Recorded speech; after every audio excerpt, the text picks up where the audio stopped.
Hello, and welcome to the Bardic INNspiration.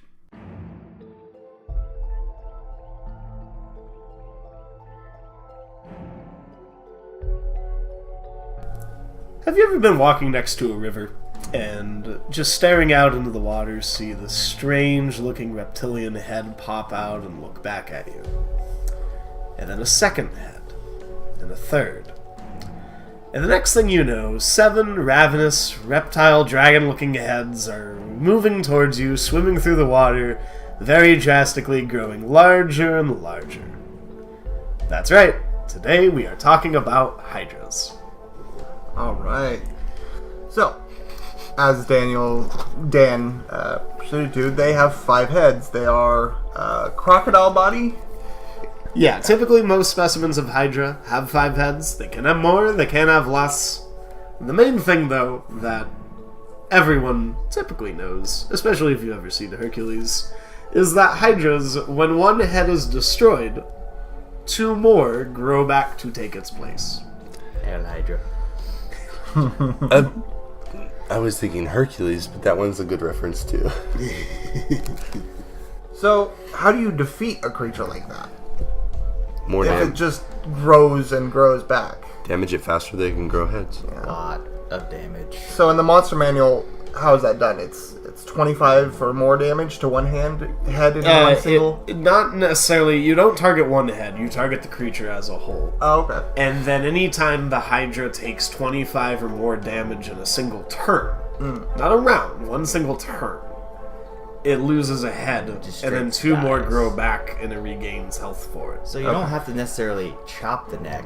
It just simply involuntarily drops its head and then grows 2 more. No, it's going under the presumption that in 5e you're just attacking the creature as a whole. You're not having called targeted shots. That's what I'm saying. It's like, what if you were only on its side and you stabbed it in its side and all of a sudden its head just falls off? Its head goes to block its body, and instead you stab the head. I'm just saying. What's the max HP of this creature? Like As much as you want. That's true. That's true. The average in the book is 172. Yeah, that's a lot to hit. Yeah, they have a lot of health. They're not particularly well armored. Hydras aren't known for being resilient. Their strength basically just comes from being able to ravenously attack multiple times. Because specifically, it has as many attacks as it has heads. Yeah, so it can make 1 bite with each head. It also, reactive heads makes it so that for every head it has an additional reaction. Yeah. That can also be a bite attack. So, in a situation where you have to run away from this thing, it also has a reach of 10 feet for its heads, by the way. Anytime you have to run away from this thing, or in some reason during the fight you have to move, Hydras attack a lot. I would definitely recommend disengaging, whether as a bonus or as your action, and get the heck away. Especially if you're the archer of the group. Right. Or the wizard. Or the barbarian. In the monster manual, it states that it's fire damage that can just annihilate the neck. Make sure your party has a whole bunch of either fire damage or what's the sword called? The flame blade? Green flame blade. I think that's why the creature would stick to the water, because it would resist that fire damage. True. Thus reducing the amount of damage it takes. Although, I kind of like the idea of having sort of the trollish ability where acid would also do the same. Because acid's very caustic, it eats away at a constant rate. That's cool. So, But then you can also have it to where you can wash off the acid in the water. well, yeah, no, same rules. Like, if it was outside of...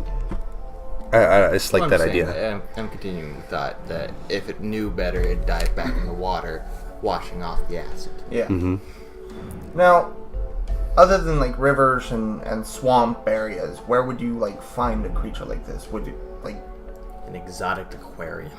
it is a monstrosity, so is it created in or is it just out of the blue, you know? Well, according to lore, it's like they have spawned from Tiamat blood. Like every drop that hit, it's supposed to be like a Hydra was created?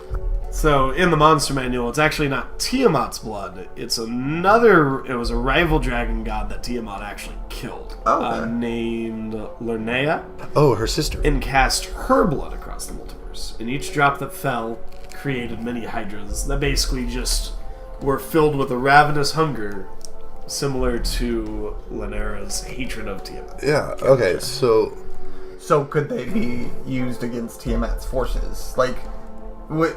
I mean, I see them more as a chaotic, like, creature. Although they're unaligned in the monster manual, I see them as more of a, okay, this is gonna be against good people. You know, like, I don't know. It's like they don't seem all that intelligent in the first place. Mm-hmm. That's true. And I'd imagine that a lot of the times, just being in nature, they won't just straight like go into a village or go attack a caravan. Yeah, they would under the river. They would be more defensive in hunting type sense. I mean, sure, they might hunt people, but they would keep themselves. Yeah. So my thought is they're just very hungry, basically. Right. They pretty much have a constant hunger that's never sated and never goes away. That they basically just go around and their goal is to eat. But my thought would basically be that as a Hydra gets, as it's hungry, will essentially create an area where it hunts. It's a predator. So it will sort of create a hunting range, move around in that area, say on a river. So it moves up and down the river, looking for food, and eventually one day there may not be enough food, so it may venture a little further out. Other things that it's known to do is the heads will just start turning on each other and eating one another as a last resort. Be interesting, especially if regrows one would never end food. It just constantly have a new head to eat. And one day you just find a dire Hydra with 30 heads, and you're like, oh, okay, we're just gonna leave you be. My thought a few moments ago was like, what if it actually could just simply get more heads naturally, like over time? You know, because like if say it came across an adventuring party, lost a lot of its head, was down to like one or two, either it somehow takes more damage and is able to grow more, or it would just naturally grow heads back up toward its base. So, are you talking like the idea of it getting older and it's growing more heads? Or like adventurers mistakenly left it alive and it grew all its heads back over time, and then another adventuring party, again, mistakenly leaves it alive, Could be grows heads both. again? Could be both. Just naturally grows more heads back up to 5. That would be more than 5 at that point. Well, I'm saying like maybe that's his natural limit, unless it starts losing heads, so that way it can produce more. It doesn't necessarily have a limit per se. So the main reason, the main way that I see that it would lose its heads is kind of like what you said. If it's in a fight, it's just taking a lot of damage at a time. It'll rapidly regrow heads. Otherwise, if it's not taking a lot of damage, so say for example, the Hydra is just eating itself, those heads individually aren't necessarily going to deal enough damage for those heads to regrow. So the fact that Hydras kind of stay at a consistent, like, 5 number could just be maybe how many heads that it normally has that need to eat. And then if it has too many heads, eventually they start killing each other. And when they die, they're not killing them fast enough that they don't regrow new heads. That's true. And then it just sort of... My just thought was basically, like, it could, like, just naturally grow more without having to take damage. Back to, like, a base, or maybe it could just go after, over time, get more. Well, I like the idea of like an elder Hydra just having, 10 heads or something. Yeah, like it's been in peace or been hiding under a lake for like years and years and years and years, and it comes up and it has like 20 heads. Cthulhu Hydra! My thought when you said that was like a Loch Ness monster, so it's just like under a lake for like ever. There's rumors about these reptilian heads popping up. Right.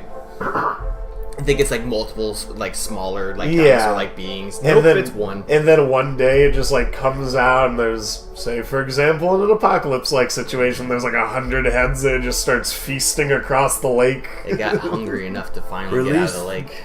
The Jurassic. Release the Kraken! That is not a Kraken. That is just a very, very hungry Hydra. Another idea that came to mind. Hungry hippos. It was brought up hungry Hydras. outside of the podcast is challenge rating compared to heads. If they were to go up per head, What would be also a possibility is, since it does gain more hit points per head after losing one, would its hit points increase once it gets past 5 heads as well? Like, for each head, would it go up another 10 or 20 hit points? That's just an XP bag. Oh, I would probably put its max hit points, like, if you started off with 7 heads instead of the 5, I'd probably give it another 20 hit points on top of its max. Or on top of its average. Right. Like we said, it was an average of 172. So, I mean, the max is, what, 15d12 plus 75? So that's... So would you, like, either just roll another I'm not even gonna do d12 my for math. each head if it were to grow it naturally, or just have had gotten it over time so much? Right. Or would you add just another 10 hit points? Personally, I would just add more hit points. Yeah. Well, I'm like, how much? 10 per head. Yeah. Just, like, the idea is the fact that if it's going to be a giant Hydra over time, it's not going to end up having 172 health. I feel like that's exactly. That's up to the DM too, because like, what if this battle just goes on and on? You know, like You'd have to have an army At some against it. point, there's a point where okay, you guys slay this monster. Yeah. You know? Well, and there's the other idea is that when you take off heads, it only grows 10 hit points back per head. Mm-hmm. So it's still a net loss of 5 hit points every time it grows heads. If you make it a larger size, the hit die grows larger or stuff like that. The other thing I would suggest, if you're just starting with more base heads, is you could add more hit dice to it. Right. So, like, right now it's, like we said, 15d12. So you could say that for, if you had a Hydra that starts with 10 heads, you would just double the amount of hit dice. So it would effectively double its starting hit points. But that's with good reason, because now it's a much more dangerous creature. So 3d12 per head? Yeah, basically, if you wanted to keep it very, like, succinct. And my thought process for that would be, that's after, like, a Hydra got into a fight with some adventurers. Right. One was able to long rest, and then, now once again back at full hit points, now we have to adjust for the fact that it has these, like, extra heads. Yeah. Hydra So gain it has more XP. health. Yeah, the Hydra gained XP and leveled up. The other thing I would suggest is also, over time with this this idea of sort of like an elder Hydra, would be that eventually its AC would slowly start going up too. It gets a Slower. little larger. I would argue that because it's bigger, it's also slower too. Yeah. So probably like the thickness of the armor, of the hide, I mean, would get stronger, but not necessarily like it gaining it because it's just faster. Yeah. Oh no, I would say that it would probably more or less stay at the same speed, which it's not a very fast creature. It moves at like an average 30 feet. It can also swim at 30 feet, which is why they prefer staying in like water environments. I think the only reason is because none of our heads can agree on which way to go. Their purpose in the world, in my opinion, is very, like I said, very like hunting oriented. They're very primitive. They're not, they don't craft weapons or anything. If you give it a book, it's going to eat the book. If you give it a weapon, it's probably going to eat the weapon and you. They're just not smart creatures. One thing you could do, though, if you're trying to think of ways to like place them in other spots, one of the ideas would be, because they're so hungry, say you're an evil wizard and you need to protect your lair, you can set a bunch of like breadcrumbs, essentially, probably something. A way to feed it over and over, circling around the tower. Yeah, or you could use that to lure it to where you need it to go, eventually lead it into like a cavern or something, and then just kind of give it a fresh supply of food to keep it there. Yeah, a moat filled with a Hydra rather than actual so they could be lockdowns. lured around and can be a good problem. And if you're smart enough about it, you could even create an area where there's just a bunch of Hydras just hanging out all together. I imagine they'd eat each other. Yeah. The food would go out fast, unless you could give a constant food supply. No, that's what I they'd eat mean. Yeah. Just heads. lots of food everywhere. Um, Just a bunch of goodberry trees. Just I they smell like meat. It's an evil druid. sorry, I was thinking meat golems. Oh, flesh golems. No, meat golems. That'd be interesting. Just send in a flesh golem to feed him every so often. The golems Go jump in the moat. Take my arm. Poor little flesh golem. So we've kind of agreed that like adding more heads will definitely, or adding or removing heads would definitely change the challenge rating. So I imagine that if you gave it maybe 2 heads, you could definitely throw it at a much lower leveled party. At a challenge rating 8, meaning 4 to 5 members at level 8. So at 2 heads, probably a lot less health. You might make it even smaller instead of keeping its huge size, making it a large. But yeah, I imagine like being able to throw this at lower level parties would be fairly easy. Just dumb down the number of heads. Yeah, just reduce. Sometimes higher level. Heck, if you want, you can make it go faster too. I remember competing against one in the end of a campaign, or end of a section. I think we were level 10, 12, somewhere in that range, where this Hydra was guarding a treasure chest that had... Our goal was to collect cards from the deck of many things, and then once all of them were collected, destroy the deck. But this monster was guarding this chest, and we had to compete. Like, that was our final card that we had to collect. So it's a big bad boss. You know, if we don't do it strategically, if we don't attack the body and just attack the heads, then they're just gonna accumulate. So, has anyone else competed against a Hydra? Has anyone thought about ways to introduce them into their campaigns? So I like the idea of dragon cultists from, say, Horde of the Dragon Queen or Rise of Tiamat. Rise of Tiamat.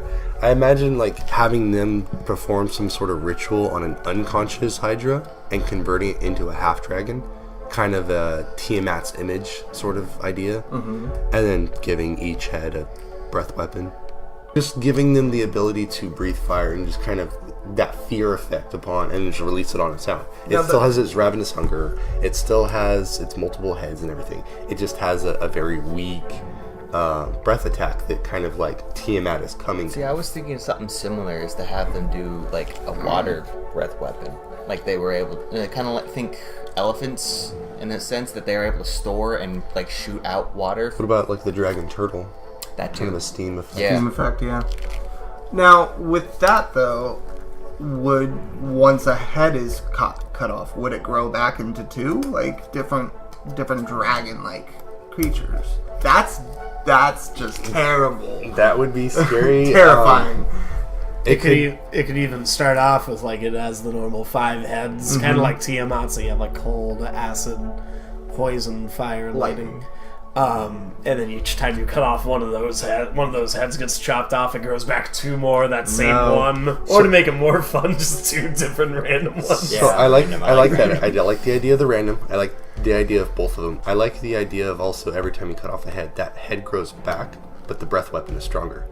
So it starts off as a wormling, and then the next one it's an adult, and the next one but it doesn't go higher than a wormling, young adult. Yeah, it wouldn't go higher than an adult because of its actual size. Yeah. Jacob brought up the challenge rating. That creature right there, oh my god. Oh, that would be easy 14, 15 CR just with the breath weapons alone. Well, it depends on how much damage it's doing. And how many It times. would be more or less the same as a dragon itself, or stronger. But it in would fact. each have its own breath weapon Question though, would it have recharges for each head? for each head. Or would it have a one and done? Seeing as it chops off and regrows it, I'd imagine those would just have fresh ones instead. The glands are in the head. Well, that's what I'm saying. It's like So when it regrows a head, it doesn't need to make a recharge when it's a new head. It already has that breath weapon. See, and so I like that idea, So yeah. no recharge needed, just one for each head, and for like between long rests if it needed or whatever. Yeah, you could do something like to But- balance it out. So that way, once a head's chopped off, 2 more come in with full charges. Yeah. That makes it much more worse, especially if they would have recharges. But no. Yeah. the thing about that though, like, because the Hydras in itself don't have, like, they have the reach of 10, but they don't have any range attacks. That's what the benefit for the party. When you add breath weapons, that's... Well, it gives it 15. That's if it's a dragonborn. If the breath weapon is based off of the dragons themselves, it's the reach of those dragons. Well, yeah, that's what I'm saying. Like Like up to a the large. lightning and acid would have the 30-foot range, whereas the other ones have the lines or the cones. I mean, Yeah, because 60 feet is an adult for a fire drag cone. Yeah. Yeah, so I like the idea of it. It would definitely take some tweaking, and you would definitely need to change that CR level. I also would recommend that if to our listeners that if you do run something like that, give hints. Give the party give the party a chance to prepare for it. Don't just random encounter a Tiamat Hydra. Yeah. Give them hints that like the dragon cultists are hoarding hydras for some reason. I disagree. Those players deserve nothing. It should be a surprise. Let it be a surprise. Now, aside from breath weapons, does anyone have any other ideas of how to use hydras? Or just random crazy thoughts? We can kind of fall back to our first episode with the Goblin Inn, in which the hobgoblins will use goblins themselves as basically meat fodder to enslave a hydra. And then you basically put shield visors on the side of the head so it doesn't recognize that other people are on the heads and tries to eat them. And you basically lead the hydra into battle. Hydra mounts? Hydra mounts. Beautiful. And they're huge, so they could carry like 4 hobgoblins on it at a time. But then in that case, well, no, because then the riders are gone once the heads are dropped off too. So yeah, the riders will fall off, and then the heads will start eating the other heads. Exactly. It creates chaos, and that's the whole point of them. They're like the hobgoblin suicide troop that gets like sent in at the beginning of the fight. The goblins decide hobgoblin would never ride Hydra. They're not dumb. No, but they're battle hungry. They're the fodder. Keep one on it and on the back. That's some brave goblins, though. They didn't do it by choice. I would love to see a hobgoblin like war god, war champion, or whatever, riding on the back, holding the reins for all 5 heads, riding in with like a pike. Lance. Like an extra long lance, yeah. I'm trying to think of how to implement it, but I do like the idea of having a Hydra without legs. So instead of crocodilian, it's more snake-like. So, you see the one head, and at first you think it's a wyvern. And then it be something like, and you see the other heads, and oh crap, it's Corilla. It's be something instead of like the dragon cult. Instead of them, it'd be the Yuanti. Trying to change it. Yeah, you could have like the Yuanti change. Like snake-like creatures. They have snake-like. Something like that with multiple heads, don't they? They have hands. Might be in Volos. It's in Volos, if anything. So I like the idea of that, and then maybe having, a constriction attack. And basically, you gotta constrict, and only one head can attack a constrictor, or... It'd be interesting also if you gave him, like, a venomous bite to go along with it. Yeah. I would have to say, though, to make it a little bit slower, maybe 20 feet. Since it has a slither rather than walk, and... Snakes are fast. Depends on the kind. Plus, you have a lot of heads. Yeah, again, that's the whole arguing and agreeing to go certain ways. I have run a Hydra against you guys already. Oh, yeah. Mm-hmm. Oh yeah. Before Volos came out with monstrous races, I had the idea of creating. We were going to be short some players, so I had the idea. I pre-generated like 6 different monstrous characters, with like a Kenku and a Goblin Cleric, Baga, and so on and so forth. And I ran them through a one-shot, and it was actually a much less show up than I expected. So I'm like, okay, cool. I'll have the 2 like split into groups, because I think it created like 8 in total after I was done. And so I had the one group heading towards what you guys now know as Blood Oak Forest. And on a part of the lake, you guys like made it all the way to High Rock, but you guys were told that if you want to enter High Rock, or if you want to stay at High Rock, you have to agree to run this mission for the leader of High Rock, and so on and so forth. Anyways, you guys came back to Blood Oak Forest, and you guys were trying to figure out why the mining operation, or the lumber operation, was all of a sudden halted. Turns out it was a Hydra. And also turns out, don't create were characters, even stuck in were form, as monstrous PCs. Who played a were? I played a were rat. Jake played a were rat. I I can't Ranger? remember her name. Where at Ranger, I don't remember her name off the top of my head, but she was stuck in the hybrid form due to her curse. A little overpowered, being able to immune to slashing, bludgeoning, and piercing damage against a Hydra. Non-magical attacks. Non-magical and non-summoned. Against the Hydra, that means I practically got hit by nothing. Yeah, initially you were trying to stay your distance, and when you realized that, granted, we played it out that it still hurts to get hit and bit and so on and so forth, but you like regenerate as quick as you get hit. But once I realized that it wasn't actually doing anything besides hurting me, I went full force and just... Yeah, you just basically became the meat focus while everyone else attacked it to death.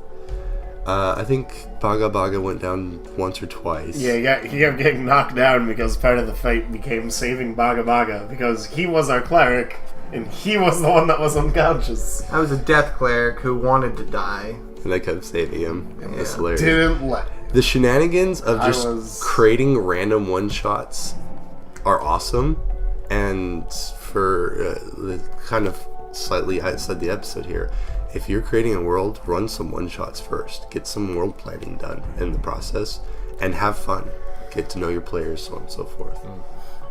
But other than that, I have not run a Hydra, but I do have plans for a Hydra, and it's in a separate continent, and it's in a low magic setting, and it's like the first monstrosity that has been seen in ages. And the idea is like, okay, you've got almost a Conan like setting where it's like it's very cut and dry. There's no magic allowed, and anyone who does have magic is either leaders or is outlawed it, so on and so forth. And like monstrous creatures such as the Hydra are unheard of. Dragons, what are dragons? Those are folklore myths. And then, the adventuring party comes across a Hydra in their travels and like, what the heck is this? It will be a tough fight. Typically, you won't see more than one in an area. They typically don't have other companions with them. Maybe if a druid, you could have a druid in there, but typically they don't have allies with them because they typically eat said allies. Yeah. So I kind of see them as either a planned encounter or it would actually be a simple random encounter. Well, I say simple, but it's simple in the fact that it's easy. It's just literally a monster. Here you go. You're fighting Hydra now. What do? Run away. The key answer is run. Get far away and keep your distance. So those are my stories and future ideas. So I've never run a Hydra myself, but I do have ideas for, in my campaign, there's a section of the world that's a swampland, and at some point there is going to be some sort of high-scale fight that's going to happen there. That ideally, if it gets set up to this, the party will be part of that fight for whatever reason. And during the fight, as all the dead bodies start to pile up, and there's all these other people around, and there's lots of food, a lot of hydras are going to start converging on this area. They're there for a different reason, but all the hydras go, ooh, there's food. And so eventually it's going to be a battlefield where there's these two armies fighting each other, and then all of a sudden there's going to be a bunch of monstrosities coming through trying to eat them as well. So these armies have to band together to fight these hydras? Not necessarily. Or they may use that as an opportunity to either make that easier to kill the other side or to run away. My enemy is my friend. Are hydras well known in your world? Relatively. I mean, okay. In my world, I typically don't make it so things aren't creatures aren't known about. It's just necessarily how rare they are. But in that instance, hydras are relatively common-ish in those regions. Like that area would be, people would know hydras live there. Yeah, so they wouldn't be surprised about it. I mean, in that moment they may be surprised, sure. But they wouldn't be surprised. They wouldn't be like, "Oh, what is that?" They'd be like, "Oh, there's a bunch of hydras." Other ideas I've had is to kind of utilize how a hydra functions would be to have a party that's say they're in a temple, a water temple, I guess you could say, which you could already tell means it's going to be bad news. What would happen is essentially if you were in a building, or in this case this temple, and it starts filling up with water. And it's after, say, the party had to go down there to grab an artifact or whatever, and so they start to leave. It starts filling up with water. There's a Hydra that somehow gets released inside and starts chasing after the party, because it's been stuck down there for years, and starts chasing them while the party is trying to swim away. So now the party has to deal with this Hydra that's trying to attack them while they're trying to swim away before they, suffocate. And the Hydra is very hungry. So it kind of creates a bit of a situation where the party has to swim or run away from this Hydra. It's chasing after them, it's using its heads and its reach, and it's attacking them.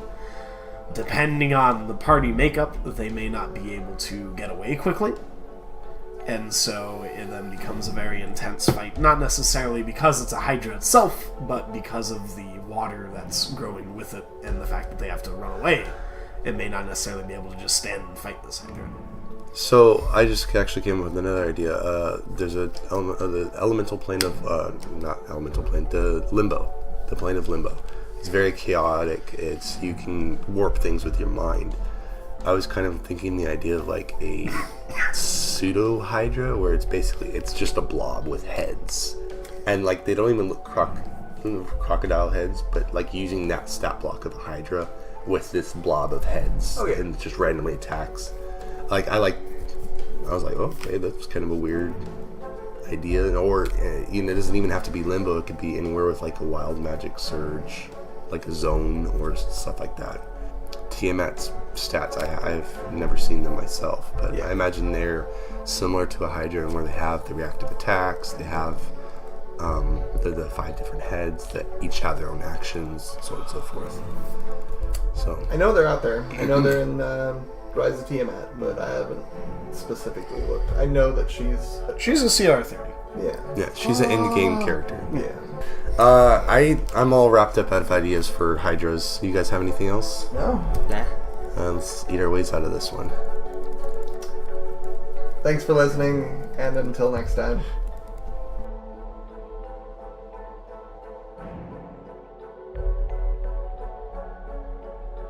Thank you for staying at the Bardic Inn.